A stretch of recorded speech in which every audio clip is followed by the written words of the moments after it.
नमस्कार दोस्तों, उद्भव क्लासेस नोखा में आपका हार्दिक स्वागत अभिनंदन है। दोस्तों, हमारा जो बिंदु चल रहा था उस बिंदु का नाम था संज्ञा। संज्ञा का हमने बहुत अच्छा सा अध्ययन किया है दोस्तों, और आज हम हमारा बिंदु लेने वाले हैं। उस बिंदु का नाम है सर्वनाम। दोस्तों ध्यान देना, आज जो हम बिंदु स्टार्ट करने वाले हैं उस बिंदु का नाम क्या है? सर्वनाम। दोस्तों ध्यान देना कि सर्वनाम से संबंधित सवाल हर एग्जाम में पूछ लिए जाते हैं, इसलिए आप सबको आज वाले बिंदु पे विशेष ध्यान देने की आवश्यकता है, क्योंकि हमें एक भी सवाल रॉन्ग नहीं करना है। एग्जाम में हमारा एक भी प्रश्न रॉन्ग नहीं होना चाहिए दोस्तों। इसलिए आप सभी को सर्वनाम जो है उसको बहुत अच्छा सा समझना है, क्या है और इसकी आवश्यकता क्यों है। इसलिए हम इसको एकदम अच्छा मतलब इसको ना अच्छे ढंग से इसको सीखने जा रहे हैं, और आप लोगों को ध्यान देने की आवश्यकता दोस्तों। दोस्तों ध्यान देना, सबसे पहले बात यह है कि हमने जो पिछले अध्याय में पढ़ा था, पिछले वीडियो में पढ़ा था, वो वीडियो था अपने संज्ञा का। तो दोस्तों ध्यान देना, हमने लिखा था कि ये मतलब ये संज्ञा क्या होती है। दोस्तों ध्यान देना कि संज्ञा का शाब्दिक अर्थ मैंने आपको ये बताया था कि दुनिया के सब नाम, दुनिया के सब नाम हैं वो क्या है? संज्ञा है दोस्तों। और वो देखो ऐसे हैं, देखो सब नाम कैसे हैं कि किसी व्यक्ति, वस्तु, स्थान व जानवर के नाम को संज्ञा कहते हैं। नाम को संज्ञा कहते हैं। ये दोस्तों मैंने पिछले वीडियो में बताई थी संज्ञा की डेफिनेशन। देखना ध्यान से, व्यक्ति, वस्तु, स्थान, जानवर, एक नाम इसमें और ऐड होगा, एवं भाव के नाम। अब देखना दोस्तों, व्यक्ति, वस्तु, स्थान, जानवर, ये चारों के चारों क्या है? दृश्य। और ये जो भाव आप लोग जो देख रहे हो ये क्या है? अदृश्य। ये भी आपको मैंने समझाया था कि मूल रूप में संज्ञा के दो भेद होते हैं, एक तो आपका अदृश्य और एक दूसरा कौन सा? अदृश्य। अब दोस्तों इसमें हमने ये देखा था कि जो दृश्य है और एक वचन है वो संज्ञा थी व्यक्तिवाचक संज्ञा दोस्तों। वो कौन सी संज्ञा थी दोस्तों? व्यक्तिवाचक। और जो दृश्य है और बहुवचन में है, या जिसको बहुवचन बनाया जा सकता है, बहुवचन बनाया जा सकता है दोस्तों, उस संज्ञा का नाम मैंने आपको बताया था जातिवाचक संज्ञा। आपके ध्यान में एक सवाल आता होगा कि सर ने स्टार्ट तो किया था सर्वनाम, लेकिन समझा रहे संज्ञा। दोस्तों प्रस्तावना बनानी पड़ती है ना, इसलिए पहले इसको समझो थोड़ा, उसके बाद अपन आ जाएंगे सीधा अपने टॉपिक पर। फिर अदृश्य, अदृश्य वो होता है जो आंखों से नहीं दिखता, अमूर्त होता है। अपन ओनली फॉर इसको फील कर सकते हैं, महसूस कर सकते हैं। अदृश्य हो और एक वचन में हो। तो दोस्तों ध्यान देना, वह संज्ञा कौन सी मैंने बताया था? भाववाचक संज्ञा। ये मैंने दोस्तों आपको बताया था, और यही है पूरी संज्ञा का सार। अगर इतना कुछ आपको आ गया समझ में, तो पूरी संज्ञा आपके हाथ में आ जाएगी, और संज्ञा से संबंधित आपका एक भी सवाल रॉन्ग नहीं होगा दोस्तों। अब दोस्तों ध्यान देना कि किसी व्यक्ति, वस्तु, स्थान में जानवर या भाव के नाम को संज्ञा कहते हैं। और अब हम आ जाते हैं कि सर्वनाम क्या है। अब दोस्तों पहले इसका शाब्दिक अर्थ समझते हैं। क्या होता है सर्वनाम? का मतलब है सब नाम। क्या मतलब है? सब नाम, यानी कि सारे के सारे नाम, सब नाम, उसको कहते हैं सर्वनाम। अब मैं इसका शाब्दिक अर्थ तो आपको मैंने बता दिया ना। अब मैं ये बताना चाहता हूं कि सर्वनाम की डेफिनेशन क्या है। दोस्तों ध्यान देना, कि सर्वनाम की डेफिनेशन क्या है। बहुत सिंपल है। हम इसकी डेफिनेशन को कई सालों से पढ़ते हुए आ रहे हैं कि संज्ञा के स्थान पर काम आने वाले शब्दों को सर्वनाम कहते हैं। संज्ञा के स्थान पर प्रयुक्त होने वाले शब्दों को सर्वनाम कहा जाता है। यह डेफिनेशन हम पढ़ते आए हैं। लेकिन क्या यह डेफिनेशन सही है या यह डेफिनेशन गलत है? तो देखते हैं। आज इसका अच्छा सा अध्ययन कर लेते हैं। अब मैं इसकी दिखाता हूँ आपको सर्वनाम की डेफिनेशन, जो हम पिछले अध्यायों में, पिछले कक्षाओं में पढ़ते हुए आ रहे हैं। ये तो आप सबको आती होगी। क्या कि संज्ञा के स्थान पर, संज्ञा के स्थान पर काम आने वाले, या मैं यहां लिख सकता हूं संज्ञा के स्थान पर प्रयुक्त होने वाले। दोनों में कोई अंतर नहीं दोस्तों, ठीक है ना। संज्ञा के स्थान पर काम आने वाले भी कह सकते हैं और प्रयुक्त होने वाले भी कह सकते हैं। काम आने वाले शब्दों को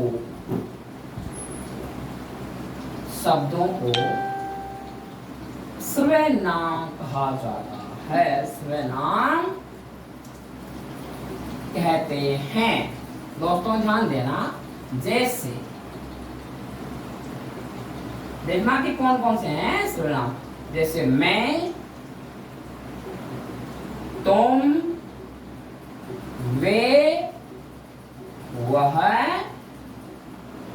इत्यादि। दोस्तों यहां मैंने लिखा है इत्यादि, और कहीं कहीं लिखा होता है आदि भी लिखा होता है। क्या आदि और इत्यादि में अंतर है? जरूर अंतर है दोस्तों, ध्यान देना। जब यहां ओनली फोर होती है, दो चीजें, एक दो, उसके बाद में आदि लगता है दोस्तों। और जब यहां दो से ज्यादा चीजें होने लग जाती है, तब आदि नहीं इत्यादि लगाना पड़ता है। अब दोस्तों ध्यान देना, ये थी अपने सर्वनाम की डेफिनेशन। संज्ञा के स्थान पर काम आने वाले शब्दों को सर्वनाम कहते हैं। अब दोस्तों ध्यान देना कि संज्ञा के स्थान पर काम आते कैसे हैं वो देखना है। जैसे मैं लिख रहा हूं कि राम खेत जाता है, राम पाठ पढ़ता है, राम दूध पीता है,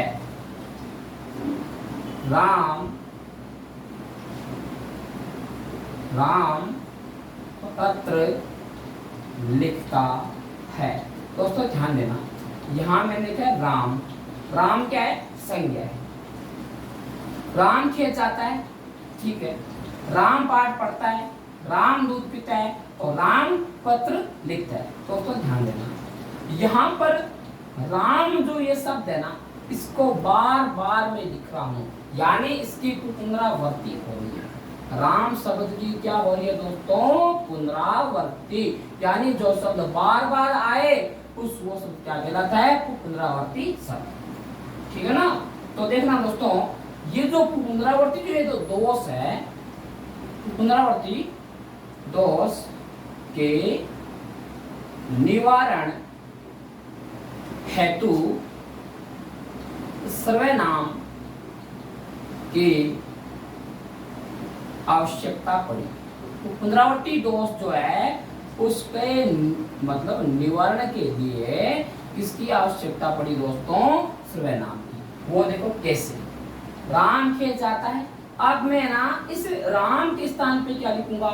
वह पाठ पढ़ता है। तो देखो क्या है, अब ये अच्छा भी लगने लग गया, क्योंकि जब अपन बोलते हैं ना, बार बार बोलेंगे ना, राम खेत जाता है, राम पाठ पढ़ता है, राम दूध पीता है, तो ऐसा कुछ हमें ना अजीब सा लगने लग जाएगा। इसलिए हमें राम की जगह पे हमने कौन सा शब्द काम में ले लिया? वह शब्द को काम में ले लिया। तो यहाँ जो ये लिखा हुआ ना राम, इसकी जगह पे आ रहा है, इसके स्थान पे आ रहा है, वह आ रहा है। तो ये वह जो है ना, ये अपने आप में क्या है? सर्वनाम। ऐसे आता है संज्ञा के स्थान पे, ठीक है ना। यहाँ क्या है? राम दूध पीता है, इस राम की जगह में क्या कर दूंगा? वह दूध पीता है। यहाँ क्या लिखा? राम पत्र लिखता है, राम की जगह में क्या लिख दूंगा? वह पत्र लिखता है। तो दोस्तों हमें अब अजीब सा नहीं लगने लगेगा, अब हमें बहुत आसान लगने लगेगा और अच्छा भी लगेगा। कैसे? देखो दोस्तों, ध्यान से देखना। राम खेत जाता है, वह पाठ पढ़ता है, वह दूध पीता है और वह पत्र लिखता है।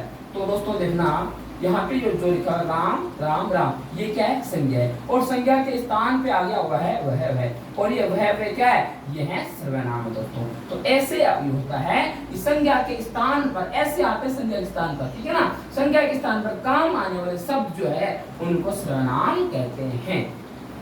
अब एग्जाम में आपसे पूछ लिया जाए कि हमें सर्वनाम की आवश्यकता क्यों पड़ी हिंदी व्याकरण में, तो हमारे पास में आंसर आ चुका है। क्या है कि शब्दों की पुनरावृत्ति जो दोष है, पुनरावृत्ति का मतलब बार बार सेम शब्द आना, यानी कि बार बार वही शब्द आना ना, वो क्या होता है? पुनरावृत्ति। तो दोस्तों ध्यान देना कि जो पुनरावृत्ति है उसके दोष को निवारण करने के लिए हमें सर्वनाम की आवश्यकता पड़ी, ठीक है। तो इसको मैं एक लाइन में लिख देता हूं ताकि आपके कभी काम आएगा और आप भी लिख लेना। देखो प्रश्न क्या है? हाँ देखना दोस्तों, प्रश्न क्या है आप अपना देखो कि हमें सर्वनाम की आवश्यकता क्यों पड़ी। तो इसके लिए मैं बता रहा हूं आपको, सर्वनाम की आवश्यकता क्यों, इसका आंसर दे रहा हूं मैं दोस्तों। ध्यान देना कि शब्दों की पुनरावृत्ति दोष का निवारण करने के लिए आवश्यकता पड़ी किसकी? सर्वनाम की। और पुनरावृत्ति दोष कैसे होता है ये आपको मैंने पिछले में समझा दिया। अब दोस्तों ध्यान देना, मैं जो पूछ रहा हूं, मैं ये पूछना चाहता हूं कि सर्वनाम शब्द जो है वो कितने होते हैं, यानी कि सर्वनामों की संख्या कितनी होती है दोस्तों, ये बताना है। हाँ बताइए दोस्तों, इस सर्वनामों की संख्या कितनी होती है। ये था मेरा आपको प्रश्न पहला, और अब मैं आपसे पूछ रहा हूं प्रश्न दूसरा। क्या कि सर्वनाम शब्दों की संख्या कितनी होती है। अब आपके जहन में सवाल आएगा, आपके जहन में आंसर आएगा कि सर सर्वनाम शब्दों की संख्या 6 होती है, क्योंकि आपने 6 ही पढ़े हैं। आपने ये नहीं देखा कि सर ने शब्दों की संख्या पूछी है या सर्वनाम के भेद पूछे हैं। मैंने दोस्तों इसमें सर्वनाम के भेद नहीं पूछे हैं, मैंने इनमें सर्वनाम शब्दों की संख्या पूछी है। मैंने यहाँ सर्वनाम शब्दों के भेद नहीं पूछे। अगर एग्जाम में आपसे पूछ लिया जाए कि सर्वनाम शब्दों के भेद कितने होते हैं, तो दोस्तों 6 है। लेकिन जब आपको सर्वनाम शब्दों की संख्या पूछ ली जाए ना तो आंसर 6 मत देना दोस्तों, रॉन्ग हो जाएगा। तो आप देखना कि सर्वनाम शब्दों की संख्या कितनी होती है। दोस्तों ध्यान देना कि सर्वनाम शब्दों की जो संख्या है ना वो दोस्तों होती है कितनी, 11। ये वाला आंसर आपने आज ही देखा होगा कि सर्वनाम शब्दों की संख्या 11 होती है। अब दोस्तों ध्यान देना, ये जो 11 संख्या होती है ये कौन कौन सी होती है इसको देखना है ना, इसको देखना है कि कौन कौन सी संख्या होती है 11। देखो दोस्तों, मैं, एक तो कौन सा, मैं, हम, 2 हो गए, ध्यान देना। और फिर आ गया है तुम, आप। तो देखना कि संख्या 4 हो गई है। यह, वो है, यह और वो है, यहां तक संख्या होगी 6। अब देखना कि कोई और कुछ, कोई और कुछ। देखना दोस्तों संख्या होगी 8, 1 2 3 4 5 6 7 8 हो गई ना। अभी बाकी कितने, 3 और है। जो,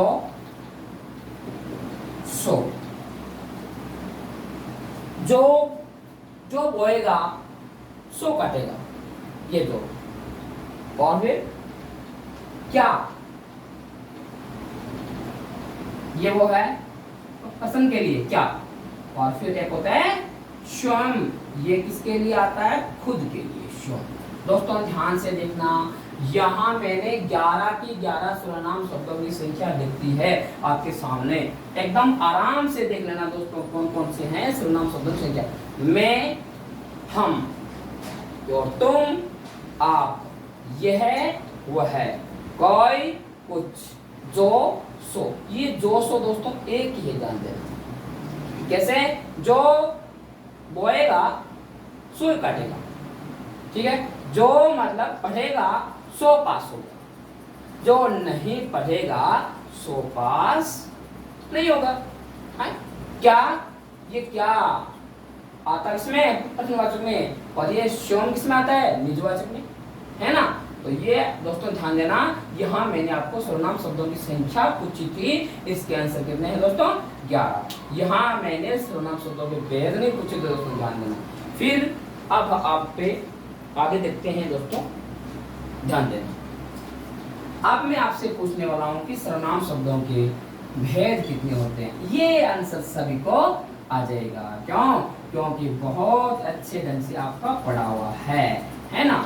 और फिर भी आपके क्या है, ये अभ्यास हो जाएगा दोस्तों, ध्यान देना।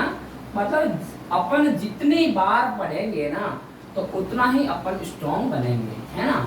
जो चीज में आती है उसको आसान मत समझो, जो आती है उसका बार बार रिवीजन की आवश्यकता होती है। विद्या उसी के पास होती है जो जितना मतलब क्या है कि रिवीजन करता है दोस्तों। तो ध्यान देना दोस्तों, मेरा सवाल आ रहा है प्रश्न तीसरा, क्या कि सर्वनाम शब्दों की भेद, सर्वनाम शब्दों के भेद, भेद कह सकते हैं और प्रकार कह सकते हैं। तो दोस्तों आंसर आएगा 6। सर्वनाम शब्दों के भेद कितने होते हैं, 6। अब देखो 6 कौन कौन से होते हैं। पहला है अपना पुरुषवाचक सर्वनाम। पहला है दोस्तों कौन सा, कि पुरुषवाचक सर्वनाम। दूसरा कौन सा है, निश्चयवाचक सर्वनाम। तीसरा कौन सा है दोस्तों, अनिश्चयवाचक सर्वनाम। दोस्तों ध्यान देना, मैंने लिखे 3। चौथा है निजवाचक सर्वनाम। 5वां आपके हैं प्रश्नवाचक सर्वनाम। कौन सा सर्वनाम आ गया दोस्तों? ये आ गया प्रश्नवाचक सर्वनाम। नंबर 6 कौन सा है? संबंधवाचक सर्वनाम। संबंधवाचक सर्वनाम। ये हैं दोस्तों सर्वनाम के 6 भेद। दोस्तों अगर ये अपन इसको ना आगे पीछे लिखते हैं ना तो भी कोई ज्यादा थोड़ी बात नहीं है। आपने इससे सोचा होगा सर ने यहाँ नंबर 4 पे ये लिख दिया, हमने ये देखा था, ये नंबर लिख दिया 5 पे, हमने यहाँ देखा था। आगे पीछे लिखने कुछ नहीं है, बस आपको याद रखने हैं इसके 6 भेद होते हैं। 6 भेद होते हैं। कौन कौन से होते हैं इतना ध्यान रखो दोस्तों। पहला भेद कौन सा हो गया? देखो थोड़ा ध्यान से देखना। पहला भेद हो गया अपना कौन सा? कि पुरुषवाचक सर्वनाम। दूसरा निश्चयवाचक सर्वनाम। और तीसरा अनिश्चयवाचक सर्वनाम। चौथा निजवाचक सर्वनाम।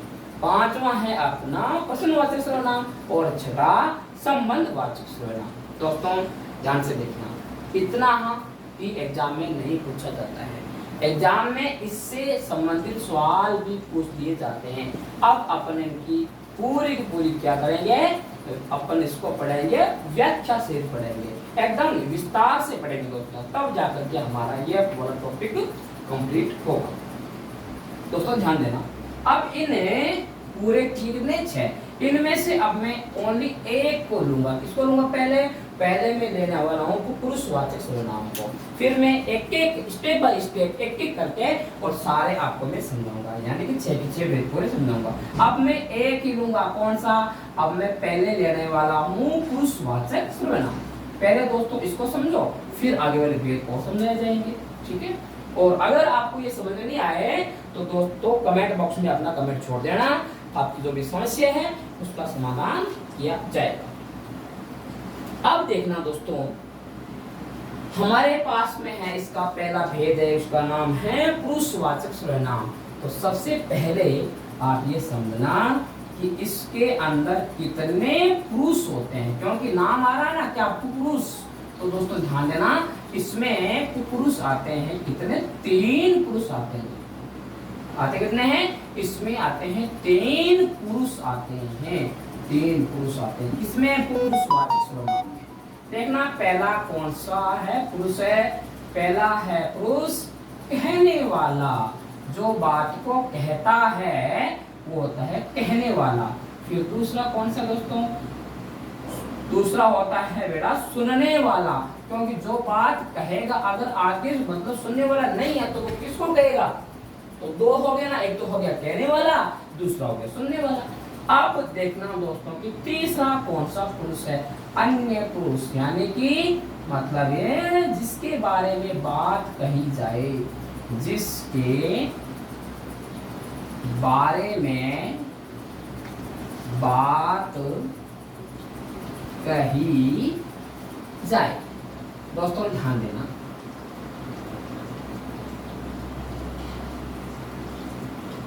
ये है,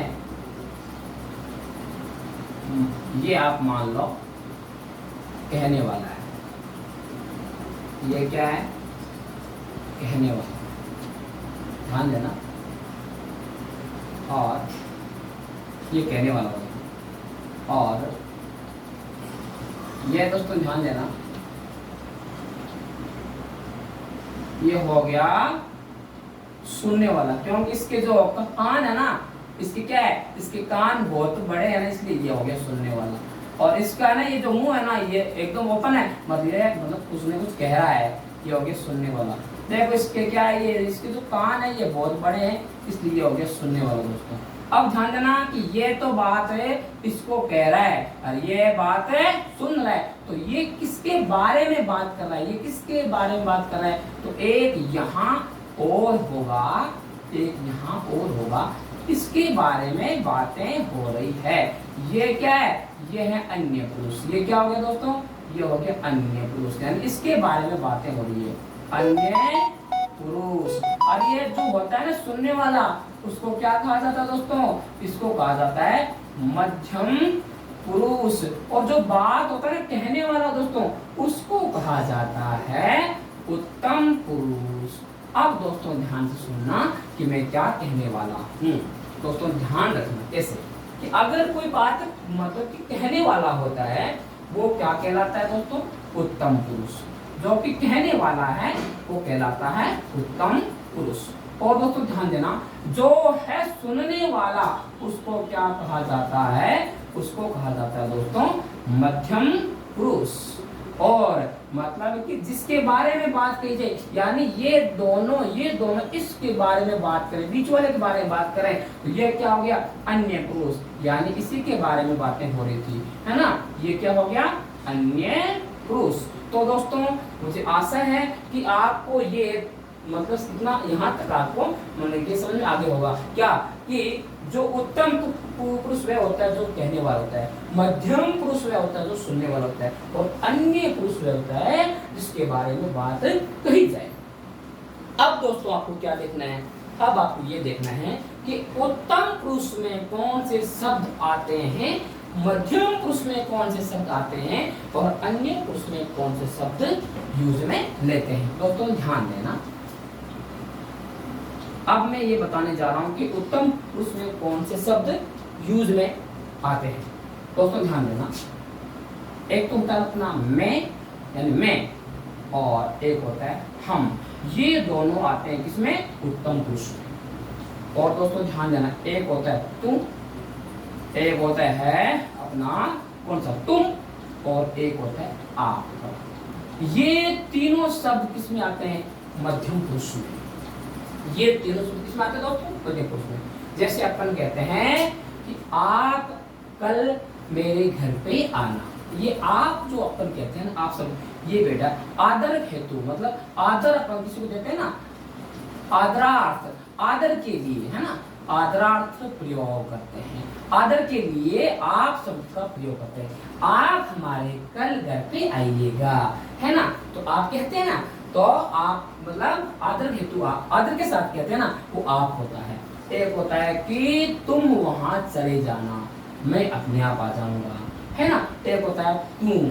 अब ये कहाँ यूज करते हैं दोस्तों, ध्यान देना, जो हमारे सबसे होता है नजदीक होता है, बिल्कुल एकदम हर्टली होता है, एकदम हृदय से बिल्कुल है, वो हमारे तुम क्या है कि जुड़ा हुआ होता है, यानी उसके लिए तुम का यूज करते हैं कि हे ईश्वर तुम मेरे साथ अच्छा कर। और अपनी जो होती है माँ होती है ना, तो माँ को अपन क्या करते हैं कि माँ तुम, क्योंकि ये जो माँ होती है ना, ये अपने लिए बहुत महान होती है, और ये हमारे मतलब क्या है कि हृदय से इसका सीधा संबंध होता है, इससे मतलब नजदीक, माँ से नजदीक कुछ नहीं होता है। इसलिए वहां अपन किसका यूज करते हैं, तुम शब्द का। एक तो किसके लिए, माँ के लिए, और एक दूसरा किसके लिए, ईश्वर के लिए। ये दो ऐसी मतलब हस्तियां हैं, अब मैं इसको हस्ती मानता हूँ, ये ऐसी हस्तियां हैं जिसका कोई मुकाबला नहीं कर सकता, इससे हमारे नजदीक कोई नहीं हो सकते दोस्तों। इसलिए वहां अपन यूज करते हैं किसका, तू का, हे भगवान तू सबका भला कर, है ना, कहते हैं ना।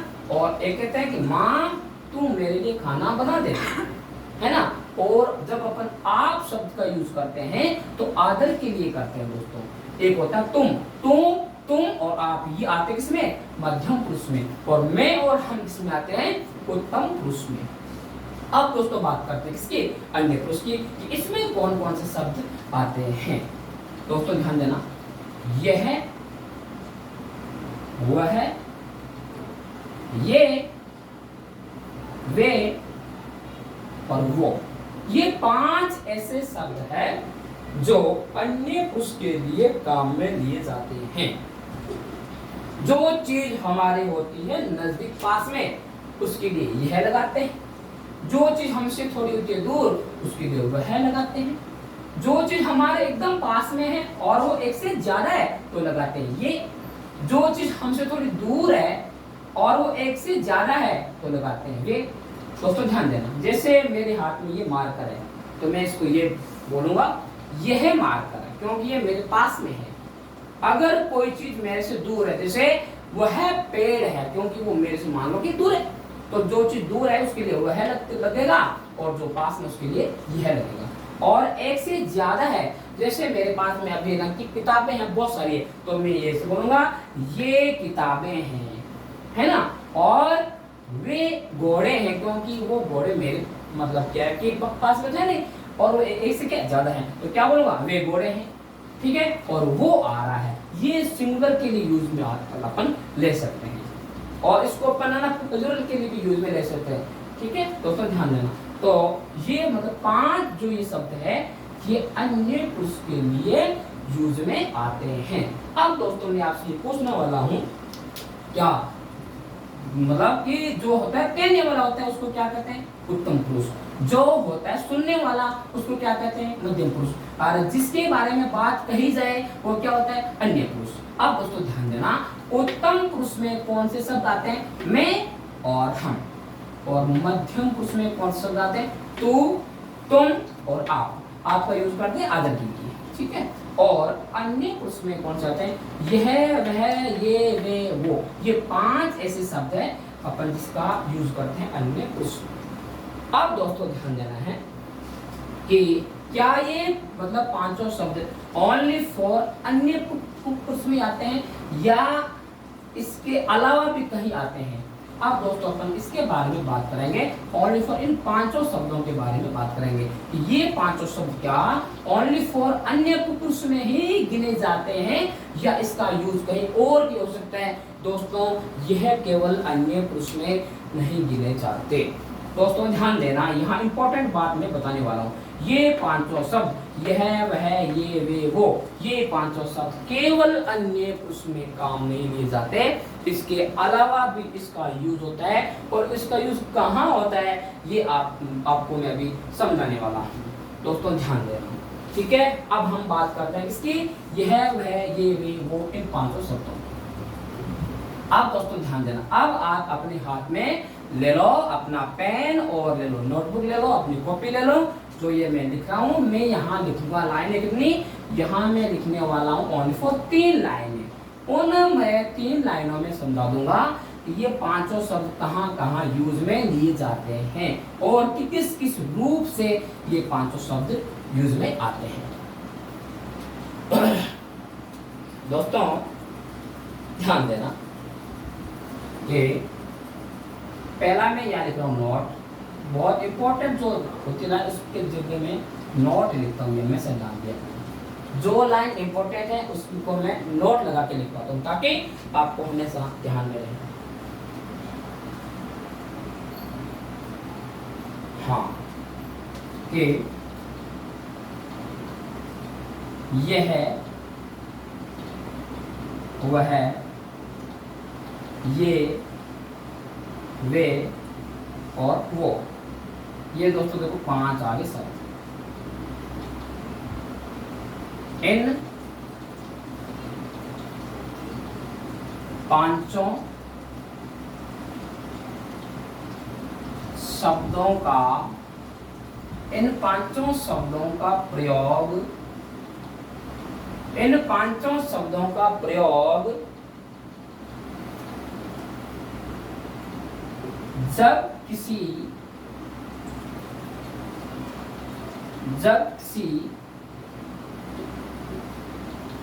इसके पर ध्यान देना है। इन 5 शब्दों का यानी यह, वह, ये, वे, वो, ये 5 शब्द, इन 5 शब्दों का प्रयोग जब किसी प्राणी के लिए, इसके लिए प्राणी के लिए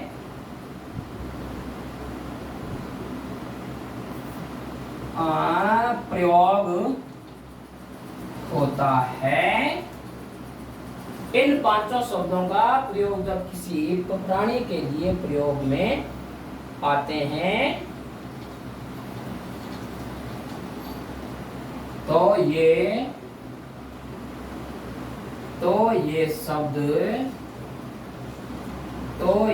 शब्द पुरुषवाचक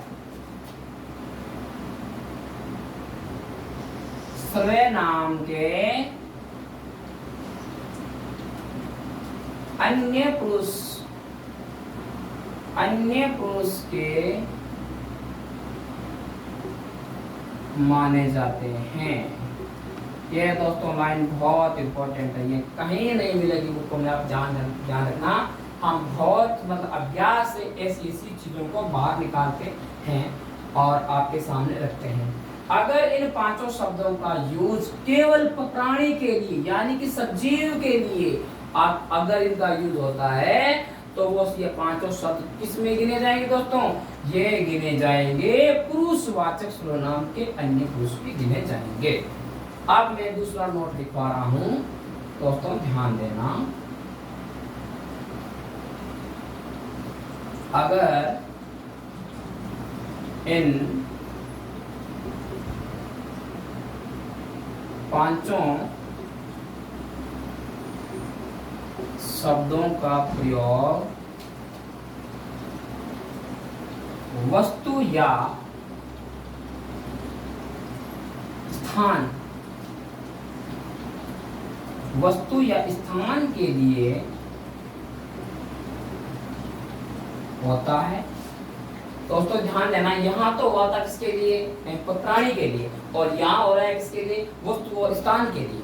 अगर इन पांचों शब्दों का प्रयोग वस्तु या स्थान के लिए हो रहा हो और होता है और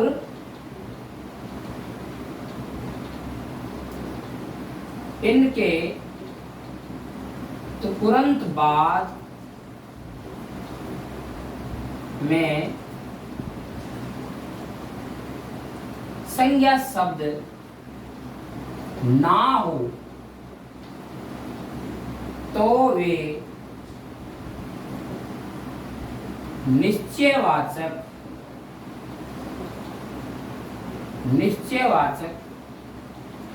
सर्वनाम के गिने जाएंगे या मान लिए जाएंगे। इतने तो आप समझते ही हो। अगर इन पांचों शब्दों का प्रयोग वस्तु या स्थान के लिए, बस ये मेन चीज ये ध्यान रखना, वस्तु और स्थान, और क्या इसमें ध्यान देने की आवश्यकता है? इन पांचों शब्दों के बाद में मतलब संज्ञा शब्द ना हो, यानी इन पांचों शब्दों के तो तुरंत बाद में कोई संज्ञा नहीं होनी चाहिए। अगर आगे संज्ञा आ गई इसके बाद में तो मतलब इसका यूज कुछ अलग ही होगा, जो आगे वाले नोट में मैं लिखवाऊंगा। दोस्तों ध्यान देना, अगर ये पांचों शब्द वस्तु या स्थान के लिए यूज में आ रहे हैं और उनके तुरंत बाद में कोई संज्ञा शब्द नहीं है तो वो किसमें गिने जाएंगे? निश्चयवाचक सर्वनाम में गिने जाएंगे। और अगर ये पांचों शब्द किसी प्राणी के लिए यूज में आ जाए तो वो किसमें गिने जाएंगे? पुरुषवाचक सर्वनाम के अन्य पुरुष के गिने जाएंगे। इसमें एक नोट और लिखवाऊंगा, तब आपको पूरा का पूरा ये समझ में आ जाएगा। दोस्तों ध्यान देना, यहाँ आप साइड में लिखा देता हूं ना, तीसरा नोट है ना, बहुत अच्छी इंपॉर्टेंट पेज है ये वाली, हिंदी है, इसको अच्छा से समझो ध्यान से, और समझ नहीं आया तो अपना कमेंट छोड़ देना। नोट कौन सा? ये तीसरा नोट है, ध्यान देना ना, तीसरा नोट है। दोस्तों ध्यान देना, अगर इन पांचों शब्दों के तुरंत बाद संज्ञा हो और ये पांचों शब्द वस्तु या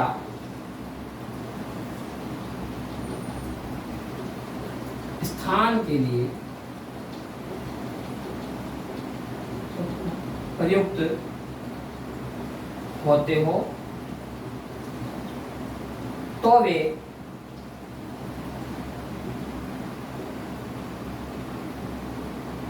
संकेतवाचक या सार्वनामिक विशेषण माने जाएंगे। ये तीसरा नोट है। अब आराम से देखो क्या क्या है। सबसे पहला मैंने ये बताया था, यह वह ये वे वो, अगर ये पांचों शब्द किसी प्राणी के लिए यूज में आ जाए तो ये गिने जाएंगे अपने पुरुषवाचक सर्वनाम के अन्य पुरुष के। नंबर 2, अगर इन पांचों शब्दों का यूज अपन वस्तु और स्थान के लिए कर रहे हैं और इनके बाद में संज्ञा नहीं आना चाहिए, इसके तुरंत बाद में इन पांचों के बाद में संज्ञा नहीं आनी चाहिए, तो वो किसमें गिने जाएंगे? निश्चयवाचक सर्वनाम के गिने जाएंगे। इसको मैं आपको ना एग्जांपल से भी समझाऊंगा।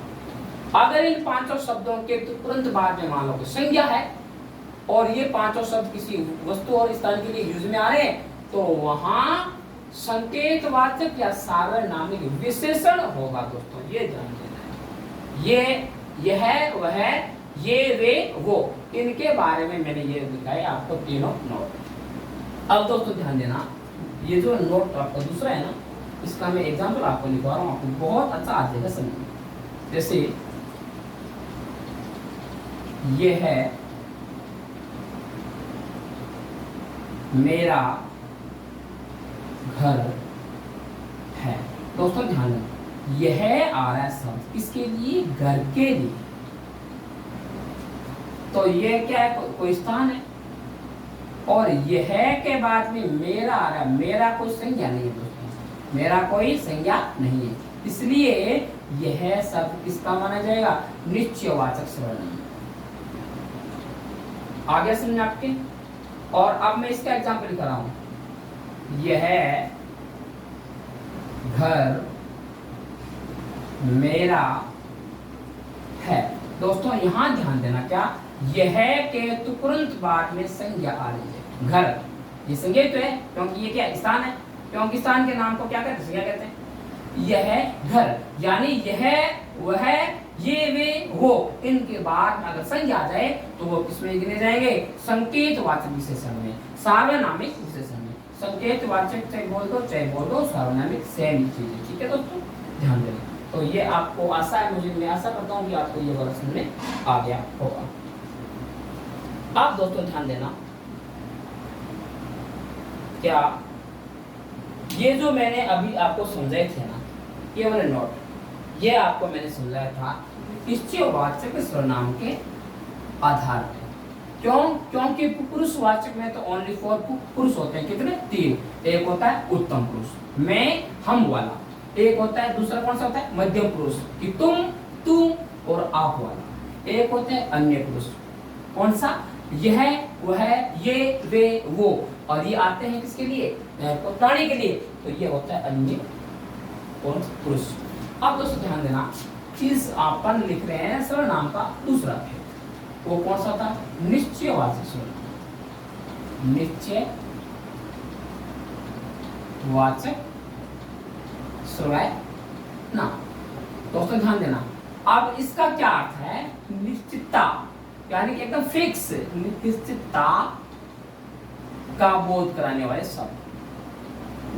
निश्चितता का बोध कराने वाले शब्द क्या कहलाते हैं दोस्तों? निश्चयवाचक सर्वनाम कहलाते हैं। अब दोस्तों ध्यान देना, इसमें मैंने आपके नोट लिखवाया था, कौन सा नोट? दूसरा नोट लिखवाया था। क्या? अगर यह वह ये वे और वो, ये पांचों शब्द, ये पांचों शब्द आ जाए किसके लिए? वस्तु या स्थान के लिए, वस्तु या स्थान के लिए, और इनके तुरंत बाद संज्ञा ना हो तो वो किसमें गिने जाएंगे?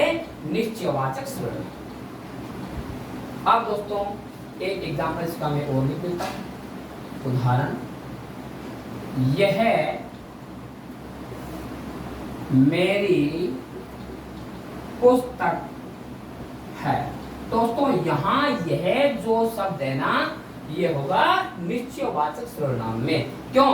क्योंकि यह के बाद आ रहा है मेरी आ रहा है, और ये जो मेरी है ना, ये कोई संज्ञा नहीं है दोस्तों, इसलिए ये किसमें गिने जाएगा? निश्चयवाचक सर्वनाम में। अगर यहाँ कोई संज्ञा आ जाती है कि तो तुरंत बाद में, तो अपन मानते हैं, किसमें मानते हैं? सार्वनामिक विशेषण या संकेतवाचक विशेषण मानते हैं दोस्तों, ठीक है। और यह शब्द आ रहा है किसके लिए आ रहा है? यूज में आ रहा है पुस्तक के लिए। ये क्या होती है? वस्तु। चाहे तो आ जाए वस्तु के लिए, चाहे आ जाए स्थान के लिए। वस्तु या स्थान के लिए यह वह ये वे वो, अगर ये पांचों शब्द आ जाए और इनके तुरंत बाद में संज्ञा ना हो, तो ये पांचों शब्द किसके गिने जाएंगे? निश्चयवाचक सर्वनाम के गिने जाएंगे। दो भेद आपको मैंने समझा दिए, अब मैं समझाने वाला हूं इसी का तीसरा भेद। दोस्तों ध्यान देना, इससे संबंधित सवाल हर एग्जाम में पूछ लिए जाते हैं, इसलिए आपको थोड़ा ध्यान देने की आवश्यकता है। अब दोस्तों देखना कि क्या होता है इसका तीसरा भेद। भेद तीसरा है अनिश्चयवाचक सर्वनाम।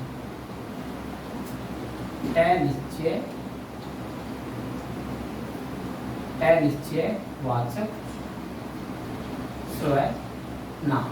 दोस्तों अब इसकी अपन लिखेंगे डेफिनेशन। क्या होता है अनिश्चय? दोस्तों ध्यान देना, पहले मैंने लिखा था निश्चयवाचक, है ना, और अब मैं लिखवा रहा हूं अनिश्चयवाचक, यानी इसमें मैंने ए को ऐड कर दिया। जहां ए उपसर्ग ऐड होता है तो ए का मतलब क्या होता है?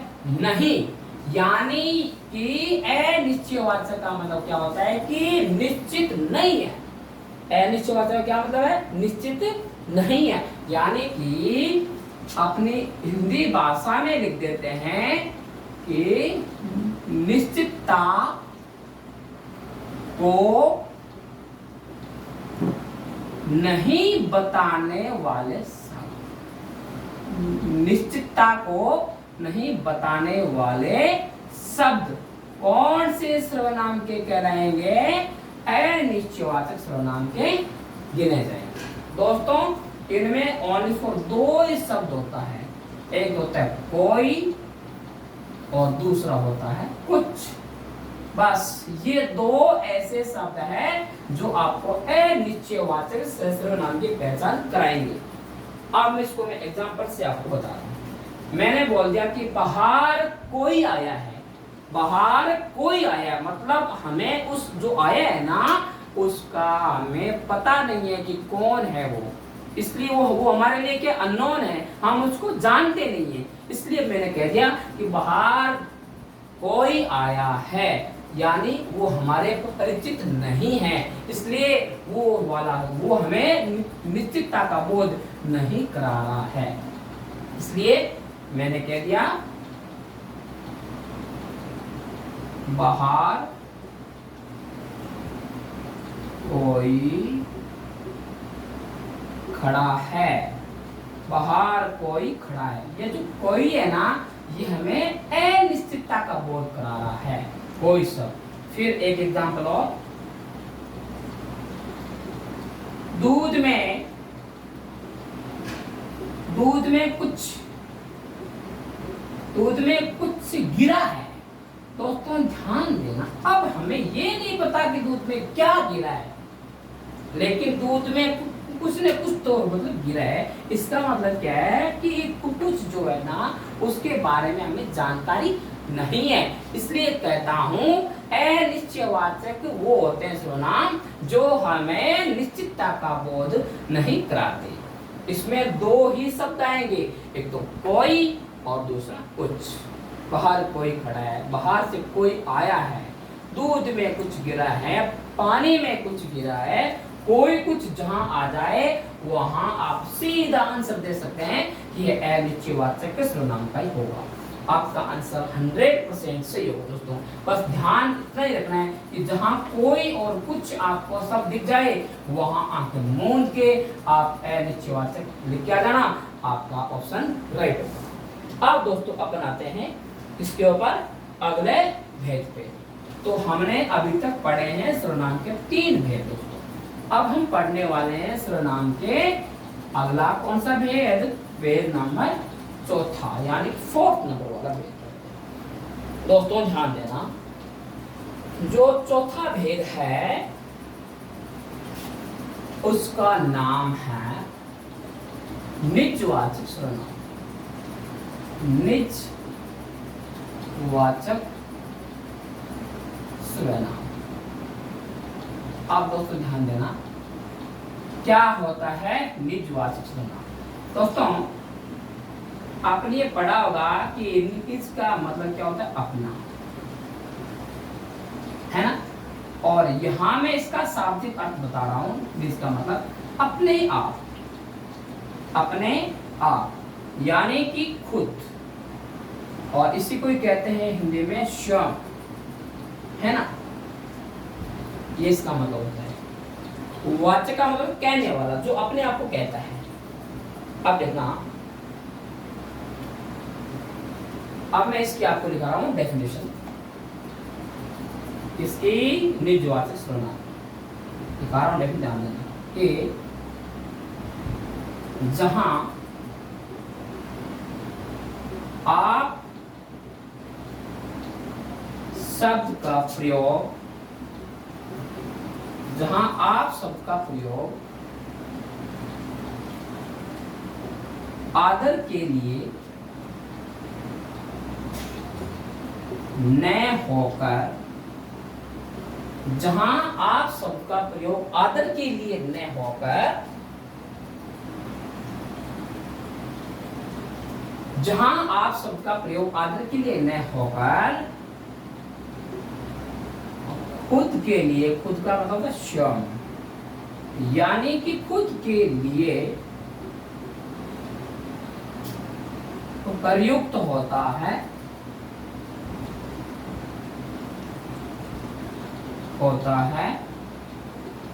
उसे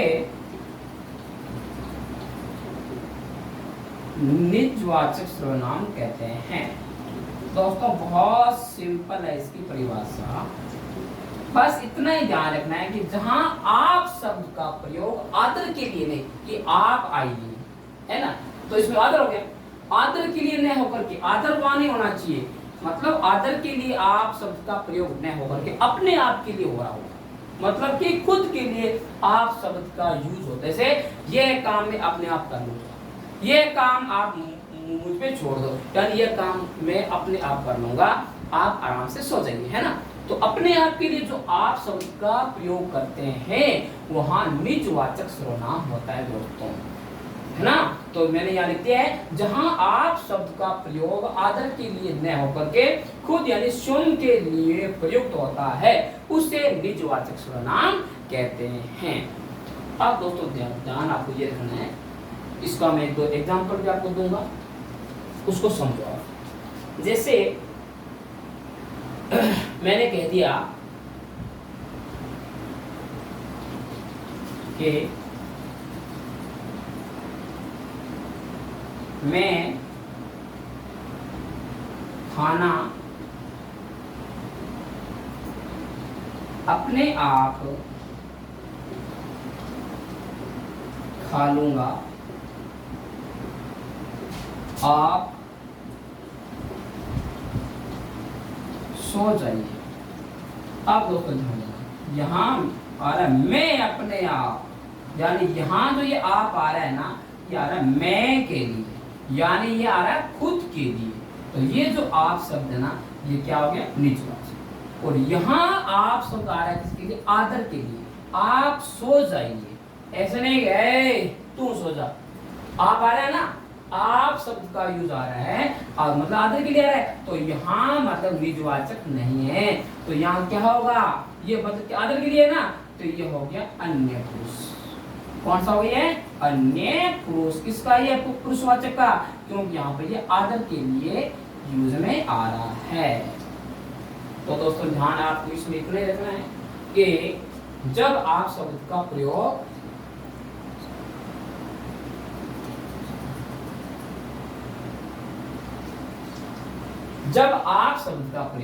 देखो दोस्तों, ये जो मैं लिखा है ना, मैं इसको ऊपर भी एक बार लिख देता हूँ ताकि आपको एकदम आराम से दिख जाए।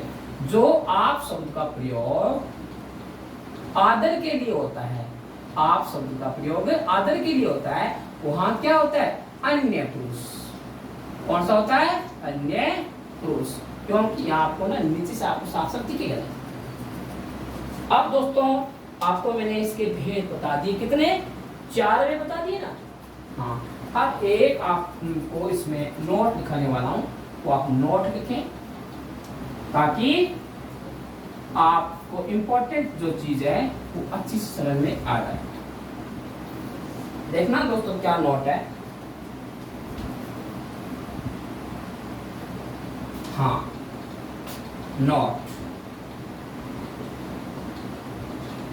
नोट में ये लिखा है मैंने कि परिचय कहते हैं इंट्रोडक्शन को, परिचय के संदर्भ में,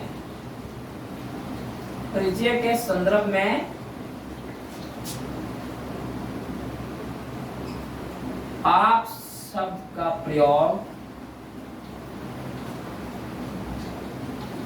आप शब्द का प्रयोग किसमें गिना जाएगा दोस्तों?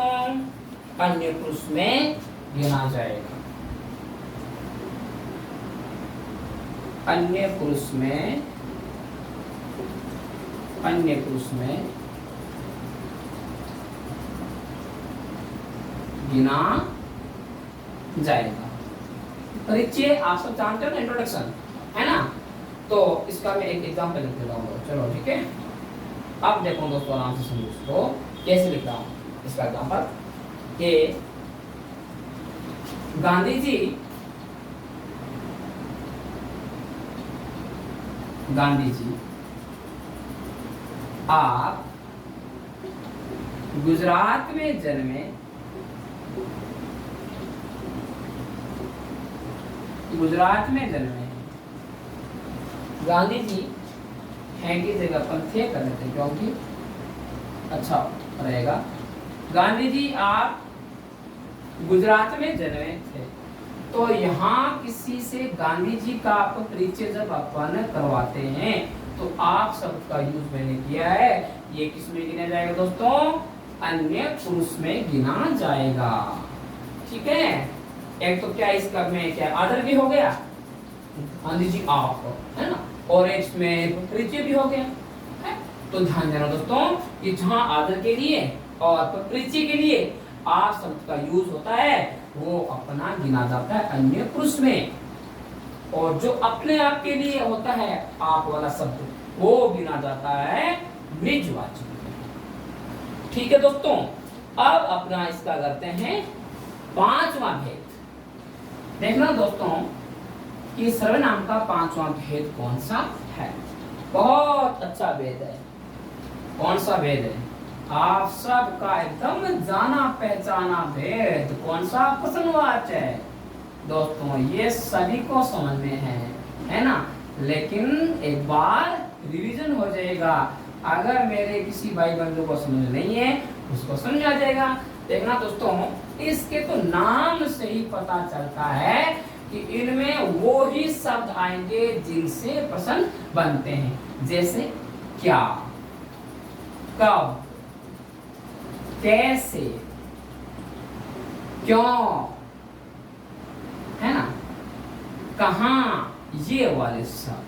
दोस्तों ध्यान देना, अगर ये शब्द किसी वाक्य में आ जाते हैं और आपसे पूछ लिया जाता है कि इसमें सर्वनाम का कौन सा भेद है, तो दोस्तों ध्यान रखना ये ऐसे शब्द है जिनसे प्रश्नों का निर्माण होता है। तो वो कौन सा सर्वनाम हो जाएगा? प्रश्नवाचक सर्वनाम। क्या आपने खाना खा लिया? आप वहां कब तक आ जाओगे? आपके हालचाल कैसे हैं? आपने अभी तक अध्ययन मतलब क्यों नहीं किया? आप कहाँ जा रहे हो? सारे शब्दों से क्या बन रहे हैं? प्रश्नों का निर्माण हो रहा है दोस्तों। जो शब्द प्रश्नों का निर्माण करवाएं वो किस मतलब सर्वनाम के गिने जाएंगे? प्रश्नवाचक सर्वनाम। बस इसमें इतना ही है, ज्यादा कुछ नहीं है, और इसको समझना भी अच्छा था। आप देखना दोस्तों, हाँ अगर इसकी मैं मतलब क्या है कि डेफिनेशन लिखूं तो बस इतना ही है कि जो शब्द जो शब्द किसी प्रसन्न का बोध कराए। बोध का होता है क्या, मतलब जानकारी कराए। जो शब्द किसी प्रसन्न का बोध कराए उसको क्या कहते हैं, प्रसन्नवाचक सर्वनाम। बस ये है इसकी डेफिनेशन। ओके दोस्तों, अब इसका आता है अंतिम भेद, नंबर 6 भेद। बहुत अच्छा भेद, और इसमें अपने को 2-3 चीजें मिलेगी, नई नई चीजें मिलेगी दोस्तों, ये ध्यान देना। इसलिए मैंने इसको लिया था, लास्ट में लिया, क्योंकि मैं इसको अच्छा सा समझाना चाहता हूँ। नंबर जो 6 भेद इसका है वो दोस्तों क्या है, देखना, संबंधवाचक सर्वनाम। संबंध वाचक सर्वनाम। पहले दोस्तों इसकी लिखो डेफिनेशन। जो शब्द संबंध का बोध कराए, संबंध का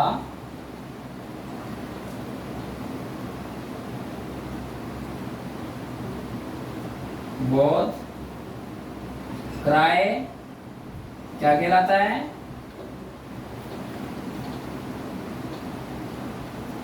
संबंधवाचक सर्वनाम कहलाता है। संबंध का बोध करे, संबंध का मतलब क्या होता है, रिश्ता, नाता, मतलब यह मार्कर मेरा है, इस मार्कर का संबंध मेरे से है ना, तो यह एक क्या हो गया, संबंध हो गया। तो दोस्तों ध्यान देना, ये क्लास आपके लिए, तो इस क्लास का संबंध आपके साथ हो गया है ना, तो ये क्या है, संबंधवाचक सर्वनाम। इसमें समझने की क्या बात थी दोस्तों, ये देखो कि आपने पढ़ा था मैं और हम आते हैं उत्तम पुरुष में। मैं और हम आते हैं दोस्तों किसमें, उत्तम पुरुष में। मैं और हम, है ना,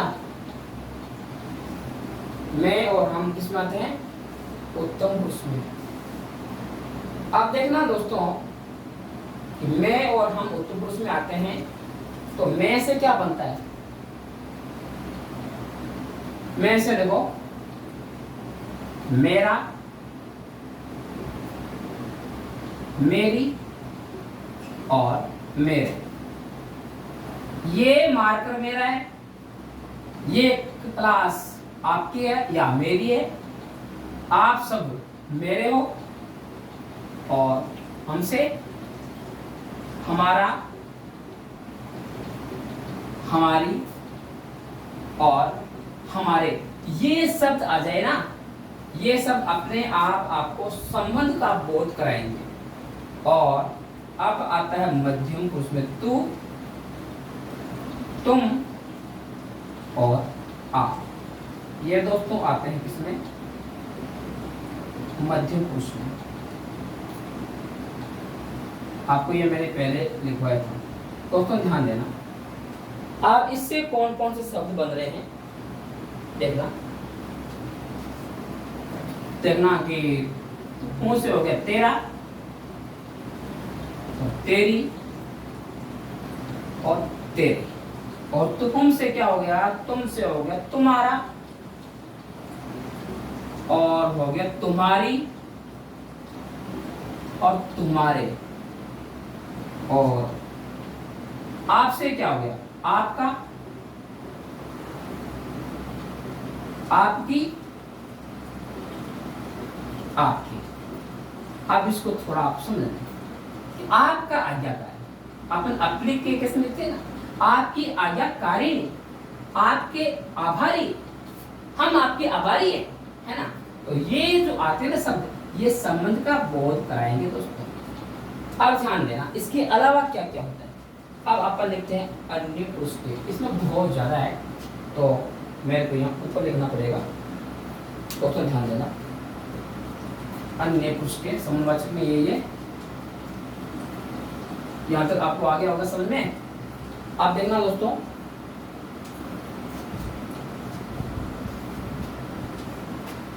अन्य पुरुष में लिखा था इसका, इसकी, इसके, ठीक है, और उसका, उसकी, उसके, इनका,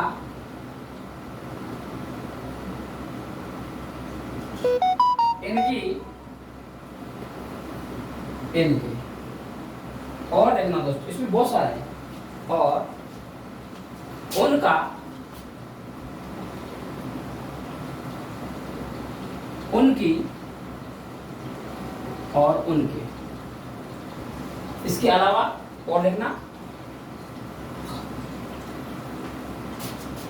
इसके अलावा है जिसका, जिसकी, और जिसके।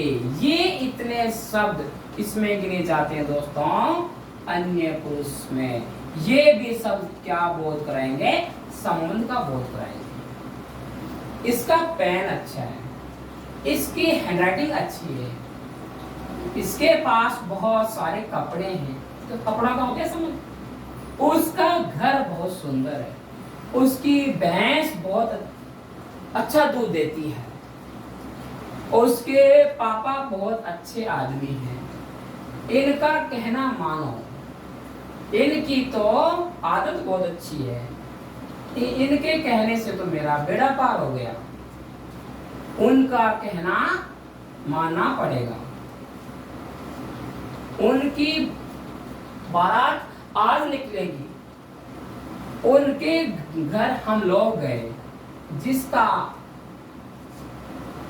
खाते हैं उसी का ही गुण गाना चाहिए, और इसकी लाठी उसकी भैंस, जिसके पास विद्या रूपी बल है वही पास होने के काबिल है।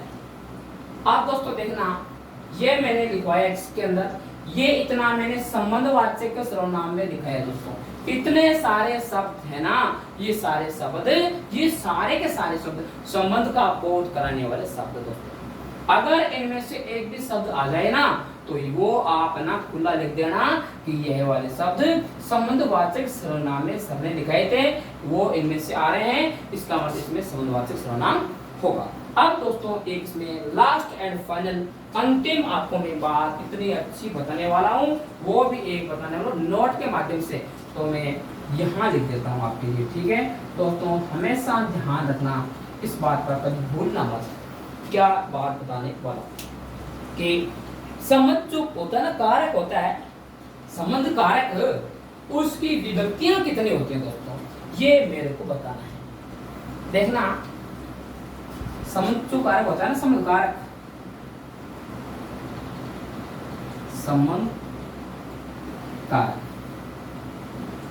संबंध कारक की 9 विभक्तियां होती है। कितनी होती है? 9 विभक्तियां होती है। किसकी? संबंध कारक की।